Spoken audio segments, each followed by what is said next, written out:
In this lesson, we're looking at working through a couple of examples that require integration by substitution.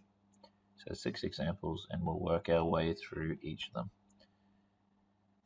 Okay, so example 1, we're looking at the integral of 4x squared take 3x plus 1 all raised to the power of 4 multiplied by 8x take 3. So our first step in this question is determine whether integration by substitution is a process. So we're looking for that derivative relationship. Is 4x squared take 3x plus 1 related to 8x take 3 as a derivative? So if we treat this as our internal function, what is the derivative of 4x squared take 3x? Now we know straight away that's 8x take 3, so we can see that derivative relationship, which means that we need to start by saying we let u equal 4x squared take 3x plus 1. Now once we've done that, this is one of the things it will replace, and if we look at the derivative of u, we get our 8x take 3, and we can rearrange to get dx isolated, so dx will be 1 over 8x take 3 du. Now that we've got that, we've got our 2 points of substitution. We can replace dx, and we can replace that 4x squared take 3x plus 1.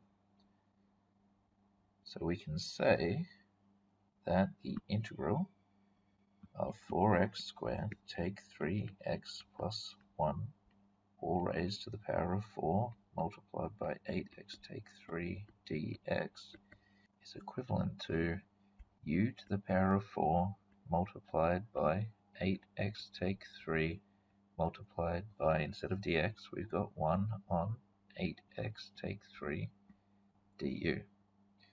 Now we should see that this bracket 8x take 3 will cancel, and we're left with a simple integral u to the power of 4 du.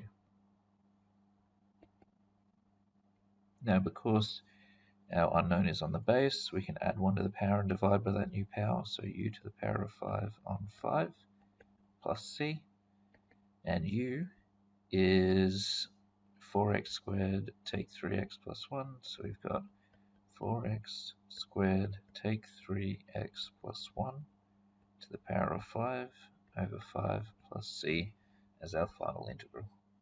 So that's it. There's our integral to the given problem.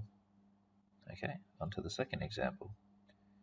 This one's very simple. We could do this with a different process, but there's only one thing within the bracket, so this must be our u.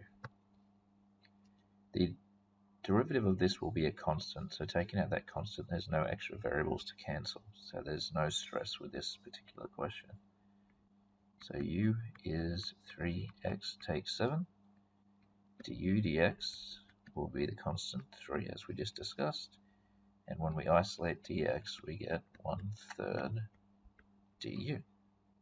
Now once we've done all of that, we can replace this 3x take 7, and we can replace dx, and we've got the integral of 3x take 7 to the power of 5 dot dx is equivalent to the integral of u to the power of 5, and instead of dx we've got 1/3 du. So we have 1/3 integral u to the power of 5 dot du, which will be 1/3 multiplied by u to the power of 6 on 6 plus c, and we've got u to the power of 6 on 18 plus c as our integral.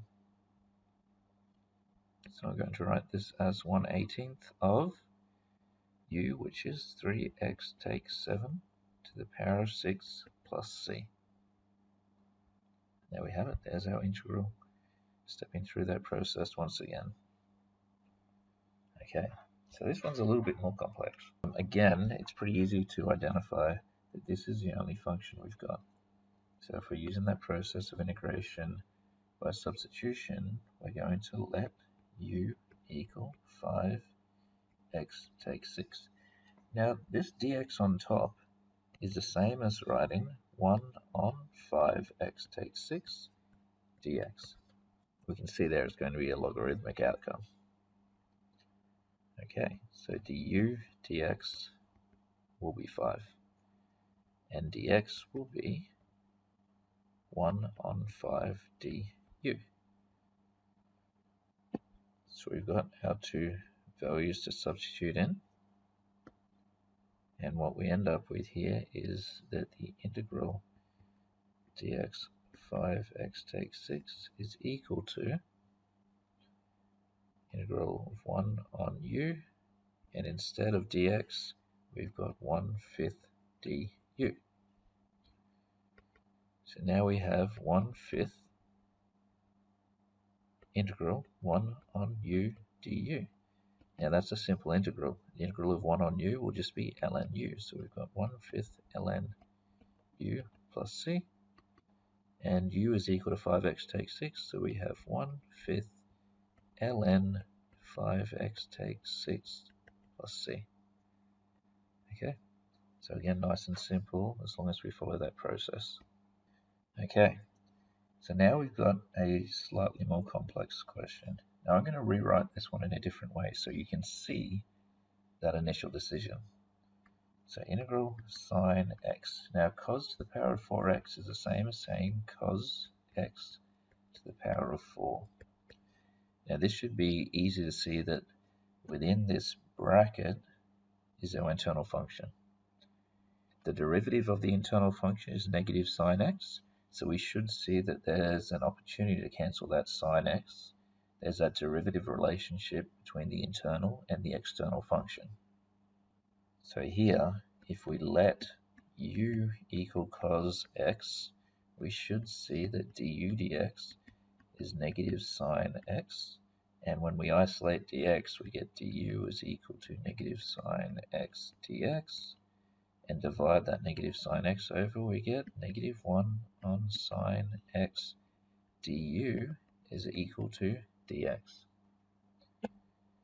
So we've got cos x to be replaced by u, we've got dx to be replaced by negative 1 on sine x du, and so now we can say that the integral of sine x cos to the power of 4x dx is equivalent to sine x u to the power of 4, and instead of dx we've got negative 1 on sine x du.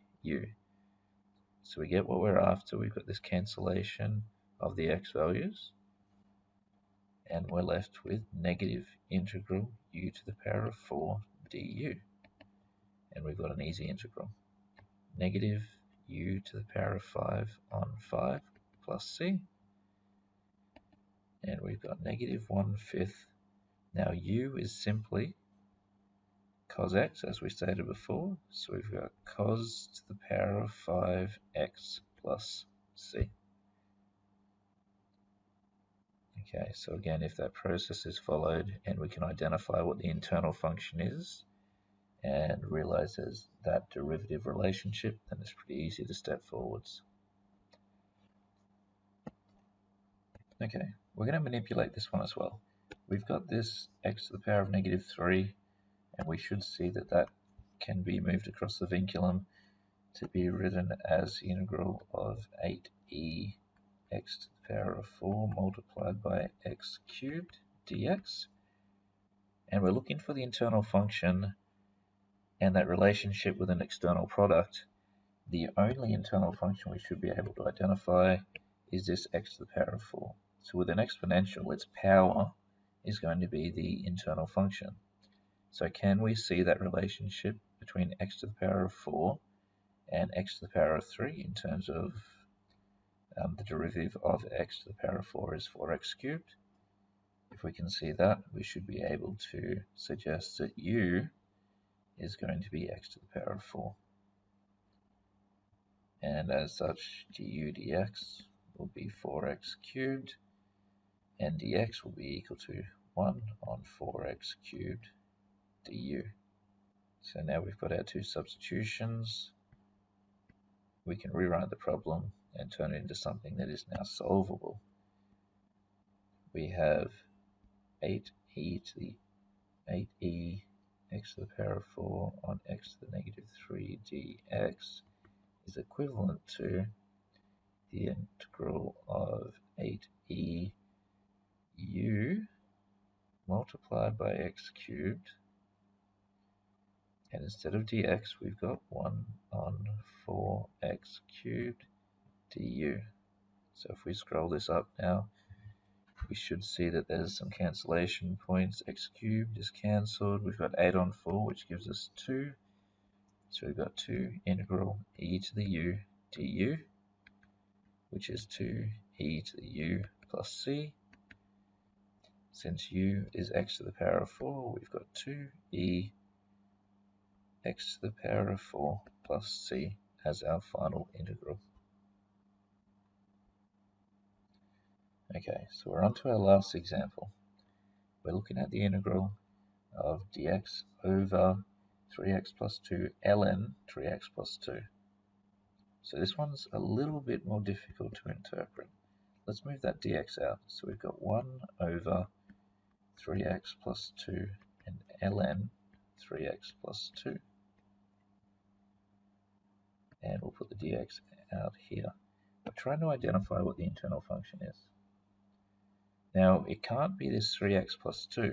Derivative of that is 3, and it won't get rid of the extra information. We need to remove all the x's. So the only thing we can identify as the internal function is this entire ln 3x plus 2. So let's have a look. Let u equal ln 3x plus 2. Now, we know that the derivative, when we're looking at y is equal to ln f of x, is going to be the derivative over the original function. So that's just that special quotient rule that you should have learnt through mathematical methods. We should be able to say that du dx is simply derivative of 3x plus 2, which is 3 over 3x plus 2. If we're trying to isolate dx, we can do a cross multiplication here. So we've got du 3x plus 2, and we've got 3 dx. We can divide over the 3, so we get dx is equal to 3x plus 2 on 3 du. Okay, so now we have our two values for substitution. So we can say the integral of 1 over 3x plus 2 ln 3x plus 2 dot dx is equivalent to the integral of 1 over 3x plus 2, and instead of ln 3x plus 2 we've got u, and instead of dx we have 3x plus 2 on 3. So this is technically a bracket. We'll get our cancellation, can't forget our du, and we end up, if we take this 1/3 in front, we've got 1/3 integral 1 on u du, which again becomes a very simple integral. So 1/3 ln u plus c, and as u is ln 3x plus 2, when we substitute that in we get 1/3 ln absolute value of ln 3x plus 2 plus c. So we've got nested logarithmic functions there, but that's our final integral. Okay, so that's my last example. That concludes all the problems. Hopefully that helps you understand the process, and I would recommend working through those questions independently and looking at comparisons before you start working through new questions.